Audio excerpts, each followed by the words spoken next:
वर्तमान समय में सरकार ने और मीडिया ने लोगों को कोरोना के बारे में काफ़ी डरा रखा है।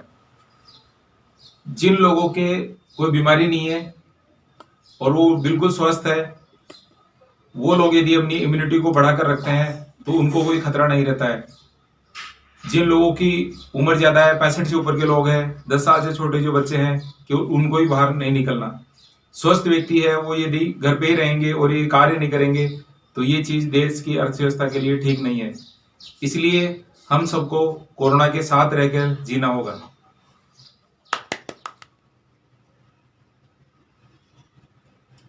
वर्तमान स्थिति को देखते हुए हमें रामायण की एक बात याद आ रही है। रामायण में एक प्रसंग आता है जिसमें भगवान रामचंद्र जी, उनके साथीगण, मंत्रीगण इस चीज पे चर्चा करते हैं कि राम राज्य में काफी समय से कोई आयोजन नहीं हुआ, उत्सव नहीं हुआ, तो उसके कारण जनता निराश है, परेशान है और दुखी है। जबकि राम राज्य में जनता के पास में सारी सुख सुविधाएं मौजूद है, सभी तरह का आराम है, फिर भी जनता सुखी नहीं है। इसका अर्थ है कि उत्सव जब नहीं होता तो जनता उस समय परेशान हो जाती है। आज से सरकार ने लॉकडाउन खोल दिया है, केवल रात को 9 बजे से लेके सुबह 5 बजे तक की पाबंदी है और पूरे दिन हम किसी तरह के क्रियाकलाप कर सकते हैं। भारत उत्सव का देश है, तो हमें ये सोचना चाहिए कि वर्तमान समय में जो सरकार ने लॉकडाउन किया, उस लॉकडाउन के कारण केवल ये फायदा हुआ है कि हमको लगता है कि इसमें मरीजों की संख्या घटी है और हमने इस बीमारी पर नियंत्रण पा लिया है। परंतु जो मरीजों की संख्या बढ़ी है उसमें भी जनता और सरकार की दोनों की तरफ से कुछ गलतियां हुई है। सरकार की तरफ से ये गलती हुई है कि जब मोदी जी ने कहा कि लॉकडाउन हो गया, जो व्यक्ति जहां है वो व्यक्ति वहीं रहेगा, तो उसमें मध्यम वर्गीय परिवार के जो लोग हैं उन्होंने इसका पूरा पालन किया है। परंतु जो हाई क्लास लोग हैं, यानी जो हवाई जहाज में उड़ने वाले लोग हैं और जो मजदूर लोग हैं, उनकी तरफ से गलती हुई है। मजदूर और सरकार का तालमेल नहीं बैठा। या तो सरकार उन मजदूरों के लिए व्यवस्था नहीं कर पाई, या सरकार जो व्यवस्था उनके लिए कर रही थी या करना चाह रही थी तो मजदूरों को विश्वास नहीं था कि हम जिस जगह इसमें मौजूद है उस समय सरकार, फैक्ट्री के मालिक हमारे लिए खाने की, रहने की व्यवस्था कर देंगे। इसलिए मजदूर एक राज्य से दूसरे रास्ते में घूमते रहे। मजदूरों ने कहा हमारे लिए ट्रेन चलाओ, हमारे लिए बस चलाओ। और पूरे लॉकडाउन में विभिन्न राज्यों द्वारा राजनीतिक दबाव से, सामाजिक दबाव से, अपने वोटों के लालच में सभी तरीके से उन्होंने एक स्टेट से दूसरे स्टेट में जाते रहे और बीमारी को फैलाते रहे। और जो विदेशी लोग थे उनको सरकार भारत में लेके आई। उन विदेशियों के कारण कोरोना की बीमारी बढ़ी है। जो विदेशियों के कारण कोरोना की बीमारी बढ़ी है उनको हम कभी माफ नहीं कर सकते, क्योंकि मजदूर जो थे वो परेशानी में थे, उनके पास खाने के लिए नहीं था। फैक्ट्री के मालिक ने उनको निकाल दिया था। फैक्ट्री के मालिक ने कहा हम आपको तनख्वाह नहीं दे सकते, और फैक्ट्री के मालिक के पास भी उनको देने के लिए समुचित व्यवस्था नहीं थी।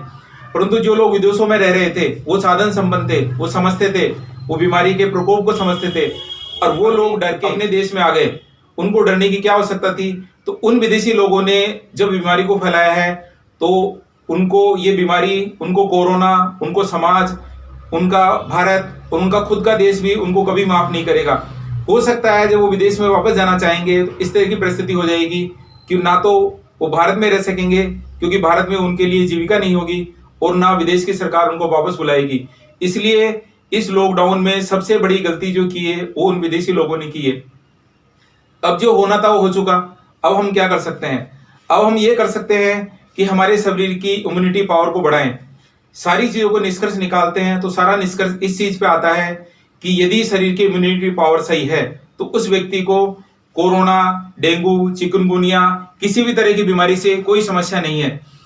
और मीडिया में इस तरह की कारी खबरें आई है, बहुत सारी खबरें मीडिया में इस तरह की आई है, प्रिंट मीडिया में आई है। क्योंकि कई बार हम कहते हैं कि सोशल मीडिया पूरा सही नहीं है, तो दैनिक भास्कर के प्रिंट मीडिया में ये आ चुका कि एक माँ बच्चे हैं, उनमें से एक व्यक्ति को कोरोना है, दूसरा 20 दिन तक साथ रहा परंतु उसको कोरोना नहीं हुआ। कुछ बच्चे हैं जिनको कोरोना हो गया, वो समझते नहीं थे कि बीमारी क्या हो रही है। एक महिला और बच्चा साथ साथ रहा, उससे बच्चा नवजात है, और वो जो दोनों साथ साथ 20 दिन तक रहे और एक व्यक्ति से दूसरे में संक्रमण नहीं फैला। एक तो ये चीज हमारे सामने पॉजिटिव है, तो डॉक्टरों ने कहा कि उनमें इम्यूनिटी पावर ज्यादा थी। दूसरी, प्रिंट मीडिया में दैनिक भास्कर में एक खबर आई थी जिसमें ये था कि 10-15 साल की उम्र के बच्चे हैं, उनको कोरोना हो गया था, तो उनको बिना दवाई के जो खा सकते थे दलिया, खिचड़ी, आयुर्वेदिक चीजें उनको दी गई। उनको इस चीज की जानकारी नहीं थी कि हमारे कोरोना हो गया, क्योंकि वो बच्चे थे, तो बच्चे खुशी के माहौल में रहे, तो बिना दवाई के ठीक हो गए। इस तरह की और भी खबरें आई है प्रिंट मीडिया में। तो इनसे ये निष्कर्ष निकलता है कि सबसे जो रामबाण होती है वो है इम्यूनिटी पावर। इसलिए हमको इम्यूनिटी पावर को बढ़ा के रखना है, तभी हम इस चीज से जीत सकते हैं। तो बड़ीवाल जी, ये बताइए कि इस कोरोना महामारी से ज़्यादा किस उम्र वालों को ज़्यादा खतरा है? इस महामारी में 65 साल से ऊपर के जो लोग हैं और 10 साल से छोटे बच्चे हैं, उनको खतरा ज्यादा है। और दूसरा खतरा उन लोगों का है जिनको पहले से कोई रिस्क वाली बीमारी है, पहले से किसी व्यक्ति को कैंसर है, टीबी है, एड्स है, हाई बीपी, लो बीपी, शुगर, ये बीमारी है, उनको खतरा ज्यादा है। तो आप अभी हमने आपका कुछ वीडियो भी देखे थे, तो आपने इसमें ये बताया था कि किस तरह से अपने इम्यूनिटी पावर को बढ़ाया जाए। तो आप बताएं कि किस तरह से इम्यूनिटी पावर को इंसान बढ़ा सकता है? इम्यूनिटी पावर बढ़ाने को सबसे पहली चीज है, इंसान को खुश रहना चाहिए और उसको उत्सव का माहौल घर में रखना चाहिए। यदि आदमी दुखी होगा तो उस शरीर में कितना भी अच्छा खाना खाए, उसकी इम्यूनिटी नहीं बढ़ सकती। तो पहली चीज है उसको खुश रहना है। दूसरी चीज है उसको सुबह शाम मॉर्निंग वॉक, इवनिंग वॉक करनी है, और उसको खाने पीने का विशेष ध्यान रखना है। उसको ताकतवर चीजें खानी है, और उसको हर्बल ड्रिंक पीना है जिसमें नींबू की चाय है और बहुत सारी प्राकृतिक चीजें हैं, उनको बना के चाय बनाते हैं, वो चाय उसको पीनी है। और उसको भूखे नहीं रहना, नियत समय पर भोजन करना है, इससे उसकी इम्यूनिटी पावर बढ़ेगी। अभी आपके कुछ वीडियो हमने देखे थे बड़ीवाल जी, तो उसमें हमने देखा था कि आपने अलग अलग प्रकार के मास्क के बारे में वर्णन किया है। तो वो अलग अलग प्रकार के जो मास्क है वो किस तरह से काम करते हैं? मास्क के बारे में ये है कि इसमें मीडिया और WHO ने काफी भ्रांति उसमें फैला रखी है। हमने जो अलग अलग तरह के मास्क बना रखे हैं, उसमें जो बाजार से हम मास्क खरीद रहे हैं और घर पे रुमाल को बांधते हैं, वो दोनों एक ही तरीके का काम करते हैं। हमको इसमें यह ध्यान रखना है कि जब व्यक्ति कार में बैठा है तो उसको बाहर से कोई हवा नहीं मिल रही, तो उसको मास्क नहीं लगाना। व्यक्ति दौड़ लगा रहा है, घर पे एक्सरसाइज कर रहा है, उसमें मास्क नहीं लगाना, क्योंकि शरीर को उसमें ऑक्सीजन की आवश्यकता ज्यादा होती है, और यदि उसमें ऑक्सीजन नहीं मिलेगी तो व्यक्ति के फेफड़े और हृदय में रुकावट हो सकती है और उसका ब्रेन हेमरेज तक हो सकता है। तो जब व्यक्ति घर से बाहर निकलेगा और काफी लोगों से मिलेगा, उस समय उसको मास्क लगाना है। जब व्यक्ति अकेला घर में बैठा है तो उसको मास्क नहीं लगाना, सोते समय उसको मास्क नहीं लगाना। इसलिए जब आवश्यकता हो तभी मास्क लगाना है। यदि व्यक्ति पूरे दिन मास्क लगा के रहेगा तो ऑक्सीजन की कमी के कारण गंभीर समस्या उत्पन्न हो सकती है। तो ये जो बार बार हाथ धोने के लिए जो सरकार कह रही है, तो ये कहाँ तक उचित है? या हम घर पे रहें तो भी धोना ज़रूरी है, बाहर से जब मार्केट में जाएं या कहीं पर भी जा कर के जब घर वापस आते हैं तभी आवश्यक है, या घर पे भी बैठे रहें तब भी हमें बार बार हाथ धोना चाहिए? प्रत्येक 20 मिनट में हाथ धोने की बात लोग पूरी तरीके से फॉलो नहीं कर पा रहे।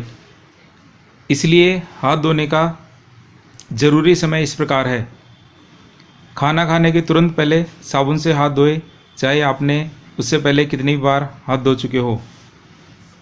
खाना खाने के तुरंत बाद हाथ धोवें, क्योंकि भोजन के कारण mobile, charger, pen, computer, dashboard इत्यादि पर लगने से बैक्टीरिया पनपते ज़्यादा हैं। घर से निकलने से पहले हाथ धोवें ताकि हम अपने हाथों से संक्रमण दूसरी जगह नहीं फैलाएं। बाजार से या ऑफिस से घर आते ही तुरंत हाथ धोवें। सोने से पहले अपन हाथ धोएं और सोकर उठते ही हाथ धोएं। मास्क व कैप लगाने से पहले और मास्क और कैप उतारते ही हाथ धोएं। इस प्रकार यदि अपन इन जरूरी समय पर हाथ धो लेते हैं तो हमारी हाथ धोने की आवश्यकता पूरी हो जाती है। हाथ धोने के लिए है कि हाथ धोने में सरकार कह रही है कि सभी व्यक्ति बार बार हाथ धोएं। वास्तव में कोई भी व्यक्ति ऐसा नहीं कर रहा है। सरकार इस तरह के नियम बता देती है कि ना तो व्यक्ति उसको पालन कर पाता है, ना उसको छोड़ पाता है। हाथ धोने में ये रखना है कि सबसे पहले जब हम घर से बाहर आएंगे तब हाथ धोना जरूरी है। जब आप घर पे बैठे हो और किसी चीज को आपने नहीं छुआ है, उस समय आपको सैनिटाइज केमिकल का इस्तेमाल नहीं करना, क्योंकि बहुत ज्यादा सैनिटाइज का इस्तेमाल करने से आपके कमरे में कार्बन डाइऑक्साइड, कार्बन मोनोऑक्साइड और जहरीली गैसों की मात्रा अधिक हो जाती है, उससे ऑक्सीजन का लेवल कम हो जाता है। तो जब आप खाना खाएंगे उस समय आपको हाथ धोना है, जब आप सोकर उठेंगे उस समय आपको हाथ धोना है, और आप यदि बहुत ज़्यादा सैनिटाइजर का इस्तेमाल करेंगे तो आपके लिए नुकसानदायक हो सकता है। नहीं, अभी जैसे हम लोग देख पा रहे हैं और सारे दर्शक भी देख पा रहे हैं कि आपने अपने सिर के ऊपर भी एक मास्क टाइप पहन रखा है, तो इसका पहनने का क्या लॉजिक है, ज़रा आप बताएंगे सबको। सिर पे जो हमने टोपी पहन रखी है, इसका लॉजिक ये है कि जब हम घर से बाहर निकलेंगे उस समय जब हमने किसी भी चीज़ को छुआ, यदि वो चीज़ संक्रमित है तो हमारी आदत ये होती है कि किसी व्यक्ति की बार बार सिर पे हाथ लगाने की आदत होती है। यदि आप बड़े फिल्म स्टार हैं, उनके इंटरव्यू देखेंगे तो आप उसमें इंटरव्यू में देख पाएंगे कि जब इंटरव्यू में बातचीत कर रहे हैं 10-15 मिनट, तो फिल्म स्टार कभी चेहरे पे, नाक पे हाथ लगाते रहते हैं। तो मनुष्य की स्वाभाविक प्रवृत्ति होती है। तो हमने टोपी इसलिए लगा रखी है कि जब हम किसी चीज को छू के सिर पे हाथ लगाएंगे तो बालों में संक्रमण नहीं फैले, क्योंकि हम दिन में यदि 10 बार माथे के हाथ लगाएंगे 10 बार हम बाल को नहीं धो सकते। अच्छा, तो अब आप अंतिम रूप से हमारे दर्शकों को क्या कहना चाहेंगे, क्या संदेश देना चाहेंगे और इस महामारी से किस तरह से हम लोग अपने देश को बचा करके लेकर के जाएं। हालांकि ये तो एक विश्वव्यापी विपदा है, लेकिन फिर भी आप अपने देशवासियों से, अपने नगरवासियों से, अपने राज्यवासियों से एक क्या संदेश देना चाहेंगे अंतिम रूप से, एक बार आप हमें बताएं। इसमें हम ये संदेश देना चाहते हैं कि लॉकडाउन के समय हमको सबको घरों में बंद कर दिया गया था। जी, कारीगर वाले वर्ग के लोग और जो उच्च वर्ग लगे, जो हवाई जहाज में बैठते थे, वही लोग केवल खुले घूम रहे थे और दोनों वर्गों ने बीमारी को फैलाया। जी, अब हमको ये देखना है कि आप सपोज करो किसी देश ने हिंदुस्तान पे अटैक कर दिया। अब आप ये इंतजार कर रहे हो कि उस देश की सेना 1 सप्ताह में भूखे मर जाएगी, फिर आपने 1 सप्ताह के बाद 15 दिन में सेना भूखे मर जाएगी, फिर आपने कहा 1 महीने में उसकी सेना खत्म हो जाएगी और वो सैनिक लौट जाएंगे। अब आप उनसे युद्ध नहीं कर रहे, आप उन सैनिकों के मरने का इंतजार कर रहे हो। तो ये स्थिति बिल्कुल ठीक नहीं थी, क्योंकि आप कभी भी स्वयं की कैपेसिटी है उसका आकलन कर सकते हो, दूसरे व्यक्ति की कैपेसिटी कुछ भी हो सकती है। आप ये सोच रहे हो कि एक व्यक्ति 1 महीने तक भूखा रहने के बाद मर के वापस चला जाएगा, परंतु वो व्यक्ति 2 महीने जिंदा रह सकता है। तो इस प्रकार हमने लॉकडाउन रखा तो हमने कोरोना से लड़ने की तैयारी नहीं करी, हम उस कोरोना के मरने का इंतजार करते रहे। कुछ लोगों ने कहा साहब धूप है, बहुत तेज धूप होगी, धूप में कोरोना मर जाएगा, परंतु इस तरह का कुछ भी नहीं हुआ, क्योंकि WHO, सरकार, पब्लिक, जनता, उनकी जो गाइडलाइन थी उनके खिलाफ कोई भी बोल नहीं सकता था। सोशल मीडिया पे इस तरह की पाबंदी थी, अब गलत जानकारी नहीं दे सकते। एक चीज की जानकारी मैंने काफी लोगों को शुरू में दी थी, उसको मैं बता नहीं सकता था क्योंकि उस समय सरकार और WHO उसके खिलाफ जा सकती थी। आप सबसे पहले ये सोचिए, काफी लोग डॉक्टर है, इंजीनियर है, एडवोकेट है, पढ़े लिखे लोग हैं, कई WHO में होंगे, SMS हॉस्पिटल में होंगे, बड़े हिंदुस्तान के हॉस्पिटल में होंगे। तो वायरस की परिभाषा क्या होती है, इस चीज पे ध्यान दिया जाए। हमने जो पढ़ा है, वायरस की परिभाषा ये होती है कि वायरस एक निर्जीव कण होता है। वो निर्जीव कण आप मान लो कि बहुत छोटा जो ढेबरी है, बोल्ट है, उसका हो सकता है।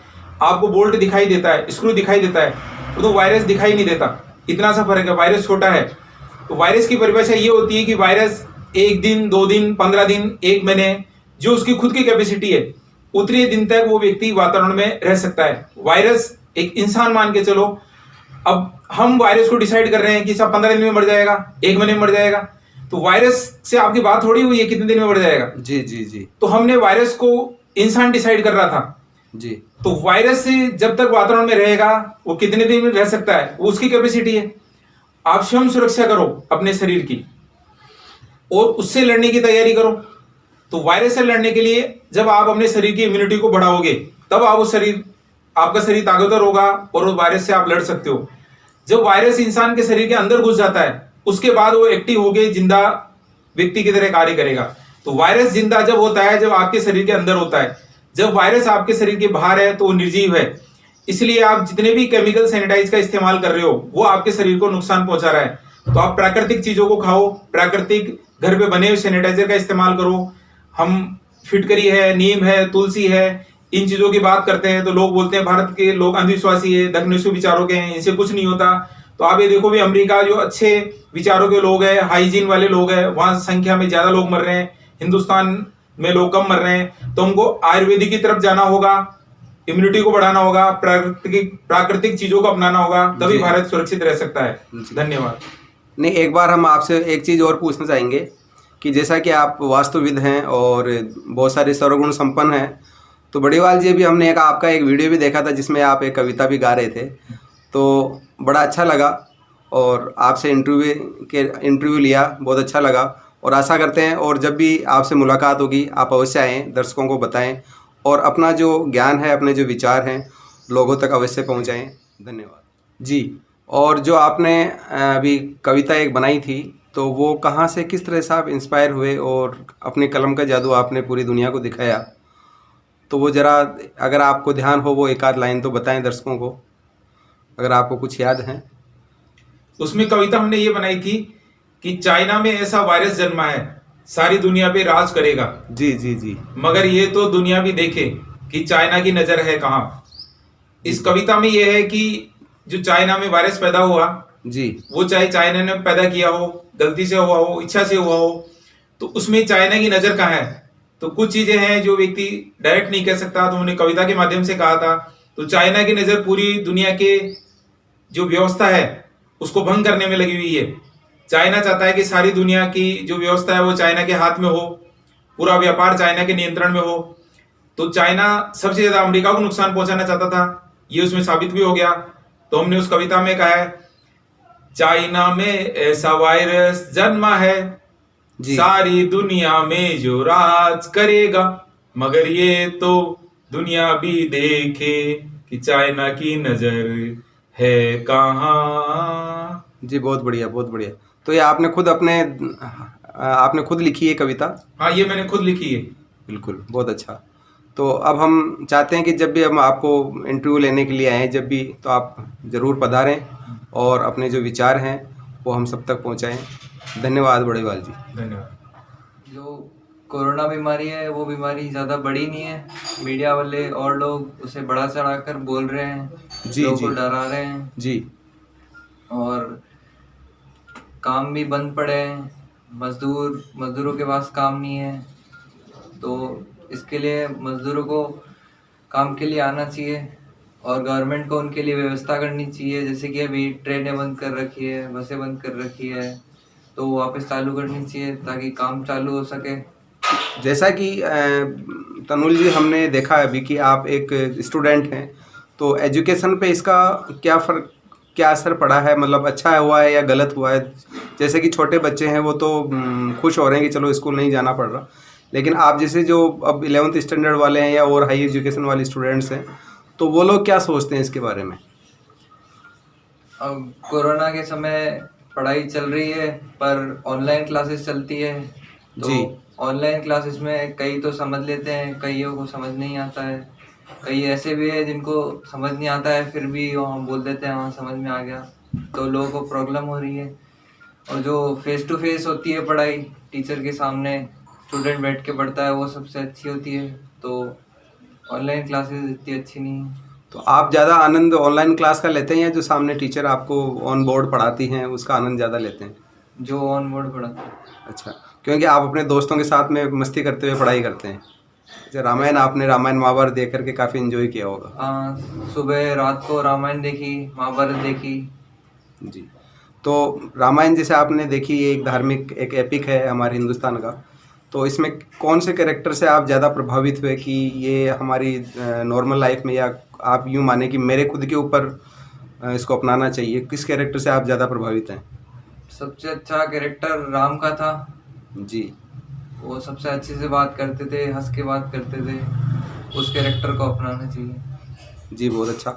तो अब जब भी भविष्य में आपसे मुलाकात होगी तो आशा करते हैं आप और बेहतर तरीके से अपने दर्शकों को अपने विचार बता पाएंगे। थैंक यू वेरी मच, धन्यवाद। हमारे इंटरव्यू चैनल पे आपका स्वागत है, आप अपना परिचय दीजिए। जी नमस्कार, मैं अमित कुमार शास्त्री, बेसिकली भजन गाता हूँ और श्री श्याम सत्संग मंडल से हमारा भजन मंडल है और विद्यालय के अंदर प्रिंसिपल हूँ, जो कि रोजदा के पास में एक गांव है सरदारपुरा, वहाँ पे है। जी, हम आपसे ये जानना चाहते हैं कि वर्तमान समय में लोग भजन किस तरीके से करवा रहे हैं। देखिए अभी जो कोरोना महामारी चल रही है वो एक विश्वव्यापी संकट है और उस विश्वव्यापी संकट में पूरे देश भी चपेट में आए हुए हैं, हमारा देश भी इससे अछूता नहीं रहा। और जैसा कि आपने पूछा कि भजन से संबंधित जो कार्य है, तो वो जैसे कि हर काम इससे प्रभावित हुआ है, उसी तरह से हमारा जो कार्य है भजन कीर्तन का या पूजा पाठ से संबंधित जो कार्य है वो भी पूरी तरह से इससे प्रभावित हुआ है। क्योंकि जैसे हमारा काम जो है वो गैदरिंग से जुड़ा हुआ है और भारत सरकार ने ये गाइडलाइन जारी की है कि लगभग हर 2 व्यक्तियों के बीच में 1 या 2 मीटर का गैप होना आवश्यक है। तो वो गैप अभी बन नहीं पा रहा है, क्योंकि जब भजन कीर्तन होते हैं या सत्संग होते हैं तो वहाँ पे लोग पूरे तन से पूरे मन से उसमें शामिल होते हैं और वो बिल्कुल उस दूरी को भूल जाते हैं। इसलिए आजकल जो ये जो दूरी है वो मेंटेन नहीं हो पा रही है और इस नहीं हो पाने के कारण ही ये जो कार्यक्रम है वो अभी नहीं हो रहे हैं। पिछले 2 सवा 2 महीने से हमने कोई प्रोग्राम नहीं किया है, लेकिन ऐसा धीरे धीरे लोगों में ये चेतना आ रही है कि अगर हम केवल घर परिवार के सदस्य ही मिल जाएं तो 1-2 मीटर का गैप बना करके बैठ जाएंगे बड़े हॉल में, तो वहाँ पे इस तरह के कार्य हो सकते हैं। लेकिन ये अब चालू होगा 1 आध दिन में जी। आज 1 जून है, आज से सरकार ने ये कहा है कि 50 व्यक्ति एक शादी में शामिल हो सकते हैं और भी विभिन्न समारोह के लिए सरकार ने गाइडलाइन जारी की है। जी जी जी, तो 50 व्यक्ति मिलकर भजन कर सकते हैं, इस पे आपकी क्या राय है? बिल्कुल कर सकते हैं, लेकिन उसके लिए एक बड़ी जगह की आवश्यकता होगी, क्योंकि अभी धारा 144 लगी हुई है, तो उसमें जैसे हम लोग स्पीकर वगैरह जो म्यूजिक सिस्टम है वो काम में लेते हैं, तो एक तो वो नहीं आएगा। और आजकल जैसे कि हम जानते हैं पहले के ज़माने में तो हारमोनियम से और ढोलक से भजन कीर्तन हो जाया करते थे लेकिन अभी इलेक्ट्रिक मीडिया का ज़माना है, तो जो बजाने वाला जो पियानो आता है वो भी बिजली से चलता है और वो भी स्पीकर में कनेक्ट होता है, मशीन में कनेक्ट होता है। तो उन सब चीज़ों को भी जब उस स्पीकर से जोड़ते हैं, और एक दूसरी बात यह है कि आजकल का एक ऐसा ट्रेंड चल गया है कि जब तक बड़े स्पीकर ना बजे, जब तक लोगों को आनंद नहीं आता है। तो रही बात 50 लोगों की, तो 50 लोगों तक वो आवाज़ पहुंच नहीं पाएगी बिना स्पीकर्स के। तो मेरा तो यही मानना है कि जब तक 5, 7, 10, 20 लोग हैं तब तक तो कोई बात नहीं, बाकी ज़्यादा जहाँ पे लोग होते हैं वहाँ पे आवाज़ पहुँच नहीं पाती है। तो जब तक आप म्यूज़िक की आवाज़ नहीं सुनोगे, गाने वाले की आवाज़ नहीं सुनोगे, तो फिर वो आनंद आता नहीं है। नहीं, वर्तमान समय में सरकार ने ये कहा है कि कोई व्यक्ति यदि शादी करना चाहता है तो जी। उसमें 50 व्यक्ति शामिल होकर शादी हो सकती है जी और शादी में स्पीकर की कोई मनाही नहीं है और आप स्पीकर बजाने के लिए कोई पाबंदी नहीं है। केवल सरकार ने कहा है कि 50 से ज्यादा व्यक्ति शामिल नहीं हो सकते, इसलिए 50 व्यक्ति बड़े हॉल में इकट्ठे होकर भजन कर सकते हैं। तो क्या आप इस तरह के भजन करने के लिए तैयार हैं? बिल्कुल तैयार हैं, अगर क्योंकि हम ही इंतजार कर रहे हैं, क्योंकि हर आदमी इस महामारी के दौर में पूरे विश्व के अंदर ही हर एक व्यक्ति आर्थिक रूप से परेशान हो गया है।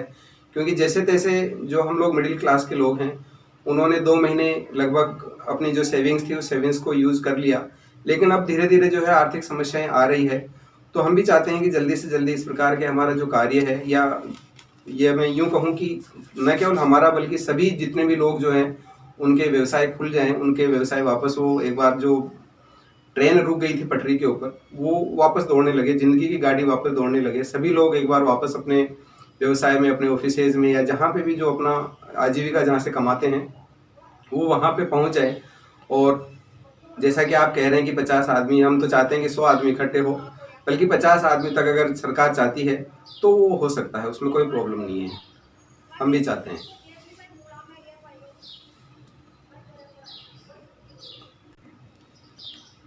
जब अर्थव्यवस्था किसी भी कारण से रुक जाती है जी। तो वास्तविकता में उस समय किसी भी व्यक्ति के पास में धन की कमी नहीं होती। जी केवल व्यक्ति ये सोचता है कि मेरे पास जो पैसे हैं वो मैं बुरे समय के लिए बचा के रखूं और पैसे वो खर्च नहीं करना चाहता। आज से 3 महीने पहले किसी व्यक्ति के पास जितने पैसे थे उसमें से जो उसने पैसे खर्च किए वही खर्च हुए हैं। उसके इंश्योरेंस में, बैंक बैलेंस में, एफडी में, घर पे कैश था या उसके पास कोई ज्वेलरी थी, वो सब उसी तरीके से है। तो जब व्यक्ति धीरे धीरे पैसे को खर्च करेगा तभी अर्थव्यवस्था पटरी पे आएगी। यदि हम पैसे को दबा के रखेंगे तो अर्थव्यवस्था नहीं चलेगी। जी फिर भी कोचिंग संस्थान है, स्कूल है, वो कोशिश कर रहे हैं कि कुछ फीस माफ करें और सरकार पे इस तरह का दबाव बनाया जा रहा है कि सरकार भी 3 महीने का बिल माफ करे। जी तो हम ये उम्मीद करते हैं कि सरकार कुछ महीने का बिल माफ करेगी, चाहे वो 1500 महीने का ही हो। जी तो आप इसमें अपनी तरफ से क्या सहयोग करना चाहते हैं कि जो व्यक्ति आपसे भजन करवाएगा और व्यक्ति जो आपको गाइडलाइन के लिए पालना के लिए तैयार होगा कि हम 50 व्यक्ति भजन में बुलाएंगे, ज्यादा लोगों को नहीं बुलाएंगे, तो आप इस पर कितना डिस्काउंट देंगे? जी बड़ीवाल जी, मैंने ऐसा सोच रखा था कि हमारी जो टीम है वो टीम कुछ परसेंट तक छूट दे करके और हम लोग भजन करें। तो पहला तो हमने ये सोच रखा था कि जनरली जो भजन होते हैं वो लगभग 3 घंटे के होते हैं या फिर पूरी रात्रि के होते हैं।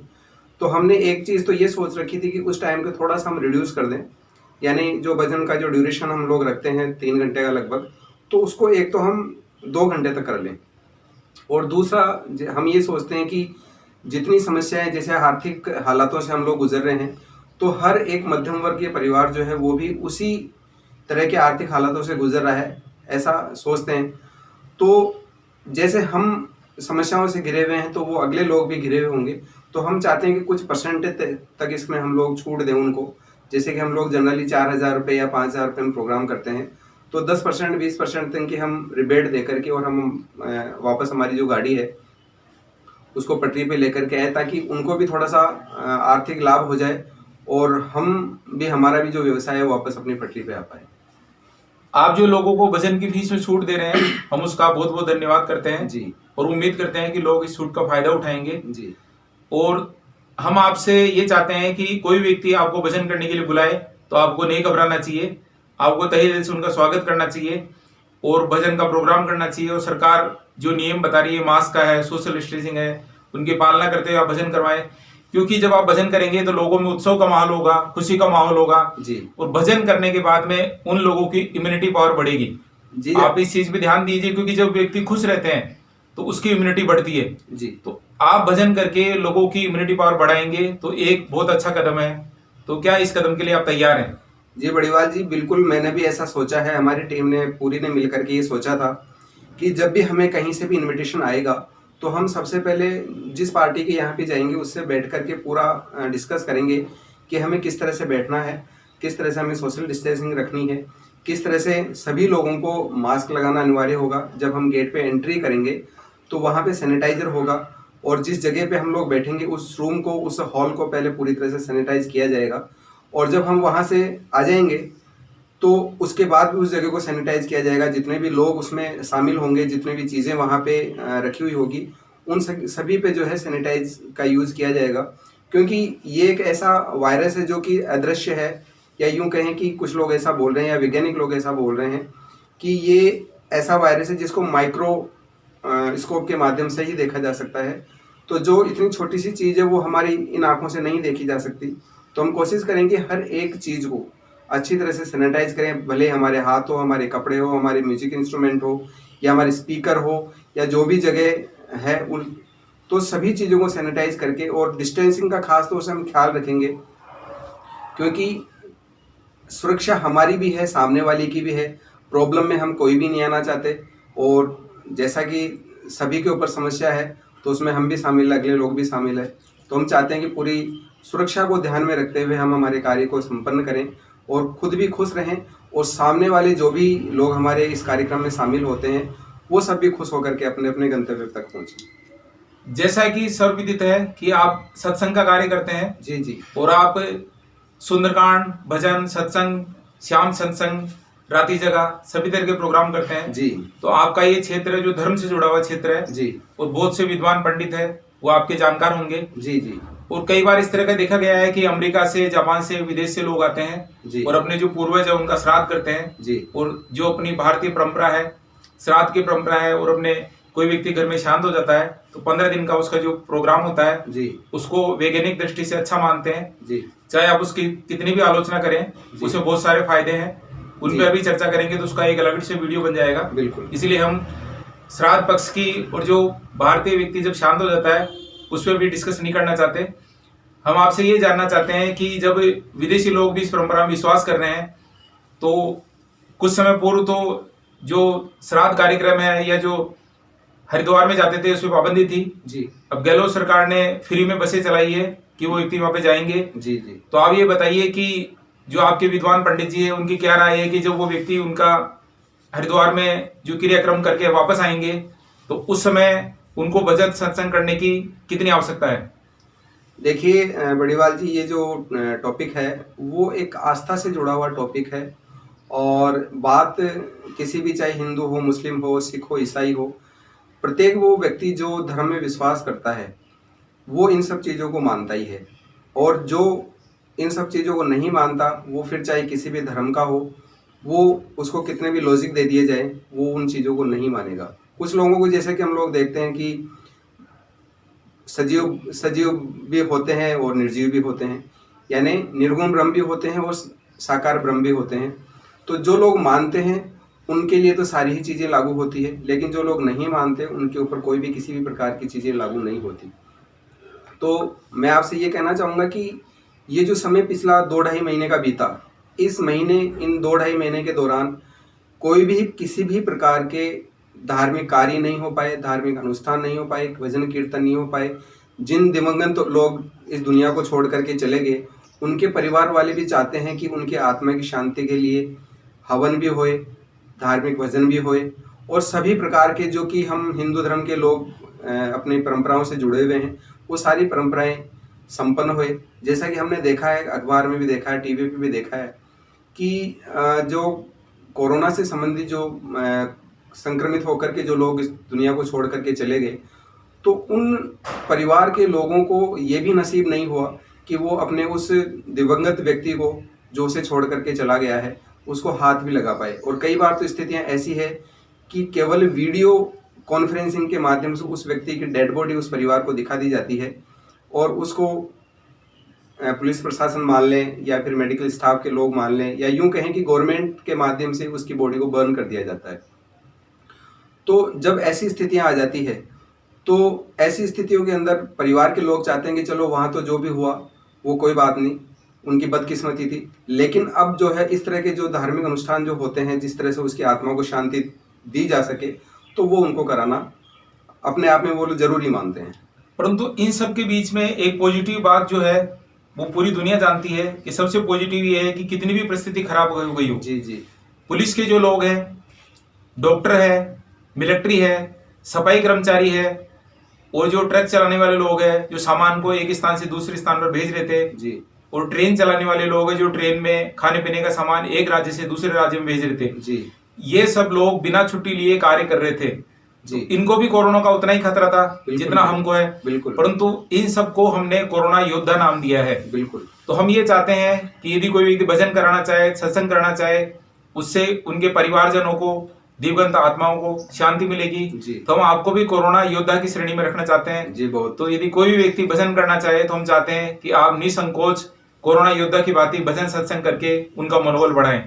जी बिल्कुल बिल्कुल बड़ेवाल जी, हम भी यही चाहते हैं कि हम अपनी पूरी टीम के साथ उस घर परिवार तक पहुंचें और उस दिवंगत आत्मा के लिए पूरे तन पूरे मन से हम कार्य करें और चाहते हैं कि सभी लोग जो भी परिवार के लोग हैं, मिलने वाले लोग हैं, वो उसमें शामिल हुए, लेकिन पूरे नियम कानून कायदों के साथ में, और उस दिवंगत आत्मा को शांति प्रभु प्रदान करे, बस यही आशा है। आपने इंटरव्यू में पधारे और हमारे सभी सवालों का जवाब दिया, इसके लिए आपका बहुत बहुत धन्यवाद। और हम ये चाहते हैं कि भविष्य में जब भी हम आपका इंटरव्यू लें, आप नियत समय पधार कर हमको लाभान्वित करें। बिल्कुल बिल्कुल अशोक जी, जब भी आप याद करेंगे तब अवश्य आएंगे। आपका बहुत बहुत धन्यवाद।